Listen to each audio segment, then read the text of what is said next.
नमस्कार दोस्तों, एस्थमा बहुत ही कॉमन सांस के रास्ते की एलर्जिक बीमारी है। कुछ पेशेंट्स ऐसे होते हैं जिनको एस्थमा सिवियर होता है और इनका परसेंटेज अराउंड 1 से 3% होता है।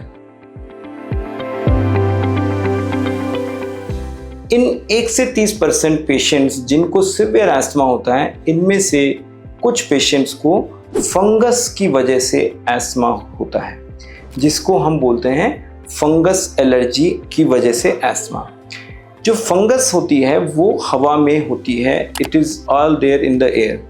अगर आप कोई भी गीली चीज़ या गीली रोटी, ब्रेड को रख देंगे, थोड़े दिन में उसके ऊपर ब्लैक डॉट्स आ जाएंगे। और आप देखते हैं कहीं भी आप बाथरूम या जहाँ पर भी डैम्पनेस या सीलन होती है, वहाँ पर फंगस के स्पोर्स आ जाते हैं। सो जिन पेशेंट्स को फंगस की एलर्जी होती है, उन पेशेंट्स का एस्थमा सिवियर होता है और वो बेसिकली इंस्पाइट इन्हेलर ट्रीटमेंट के ठीक नहीं होता है। आपको ऐसे पेशेंट्स को मल्टीपल अटैक्स होते हैं और बीच बीच में स्टेरॉइड्स के शॉट्स देने पड़ते हैं। ऐसे पेशेंट्स को कभी कभी इतना सिवियर इन्फेक्शन हो जाता है कि उनको खांसी में ब्लड या बलगम में गोल्डन और मिट्टी जैसे रंग के बलगम के धक्के निकलने लगते हैं।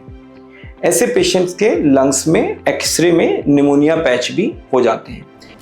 इस तरह के पेशेंट जिनको फंगस की एलर्जी होती है एस्थमा में, इनकी डिजीज को हम बोलते हैं ABPA, एलर्जिक ब्रोंकोपल्मोनरी एस्परजिलोसिस। यह एक फंगस का इन्फेक्शन नहीं है, यह फंगस की एलर्जी है। इसमें क्या होता है, आपका जो फंगस जो कि यूनिवर्सल हवा में है, वो आपके सांस के रास्ते में जहाँ पर बलगम होता है एस्थमा के पेशेंट्स में, वहाँ जाकर अपना घर बना लेता है और उसकी वजह से वहाँ सूजन और बढ़ जाती है और जो नॉर्मल अस्थमा में सूजन होती है वो डबल ट्रिपल और ज़्यादा हो जाती है। इसकी वजह से कई बार पैचेस लंग में इन्फेक्शन के निमोनिया की तरह दिखते हैं और लंग डैमेज होने लगता है। कैसे पकड़ें कि ये हमारा फंगल इन्फेक्शन है? पहले तो पेशेंट आपको उसका एस्थमा जल्दी सी इन्हेलर से ठीक नहीं हो रहा होगा, या उसके खांसी में ब्लड आ रहा होगा, या एस्थमा के पेशेंट्स में निमोनिया पैच होगा। उसका जो ब्लड टेस्ट होगा उसमें IgE लेवल एक हम एस्थमा में कराते हैं, वो मोर देन 1000 होगा, या फिर इओसिनोफिल परसेंटेज जो एस्थमा में एक ब्लड टेस्ट में इओसिनोफिल ब्लड के सेल्स की मात्रा होती है वो 10% से ज़्यादा होगी। इस तरह के पेशेंट्स को हम CT स्कैन कराने के लिए बोलते हैं, जिसमें CT में लंग्स में पैचेस या ब्रोंकिएक्टेसिस माने लंग्स के अंदर होल भी दिख सकते हैं। अगर ABPA इस एलर्जिक ब्रोंकोपल्मोनरी एस्परजिलोसिस एस्थमा में लंग को डैमेज कर सकता है और इसको अगर हम जल्दी नहीं पकड़ें तो ये आपके एस्थमा को बहुत सिवियर और जानलेवा भी बना सकता है।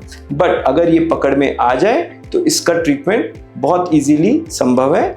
बड़ी इंपॉर्टेंट चीज़ समझने की है कि एलर्जिक ब्रोंकोपल्मोनरी एस्परजिलोसिस फंगल का इन्फेक्शन नहीं है, तो इसमें हम स्टेरॉइड देते हैं ओरल फॉर्म में for few months, like 6 to 9 months, जो कि इसका मेनस्टे ट्रीटमेंट है। फंगल एंटीबायोटिक्स हम इसमें कभी कभी रेयरली देते हैं, जिनको जब हमें इसमें लोगों को स्टेरॉइड्स कम से कम देना हो, जैसे कि डायबिटिक पेशेंट्स में।